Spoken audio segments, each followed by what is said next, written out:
தொகுதி மக்களின் நலனுக்காக அரசு கல்லூரி அமைக்காமல் தனது சொந்த கல்லூரியில் 40 முதல் 50,000 கட்டணம் பெற்றவர் அதிமுகவை சேர்ந்த நத்தம் விஸ்வநாதன் என திமுக கூட்டணியில் இடம்பெற்றுள்ள தமிழர் தேசம் கட்சியின் வேட்பாளர் செல்வகுமார் குற்றம் சாட்டியுள்ளார். திண்டுக்கல் மாவட்டம் நத்தம் சட்டமன்ற தொகுதியில் திமுக தலைமையிலான மதசார்பற்ற முற்போக்கு கூட்டணியில் தமிழர் தேசம் கட்சி தலைவர் செல்வகுமார் போட்டியிடுகிறார்.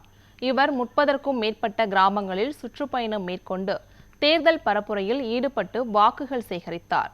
அதிகாரிப்பட்டி அருகேயுள்ள பெத்தனம்பட்டியில் வாக்கு சேகரிக்க வந்த வேட்பாளர் செல்வகுமாருக்கு பெண்கள் ஆரத்தி தட்டுகளுடன் வரவேற்றனர்.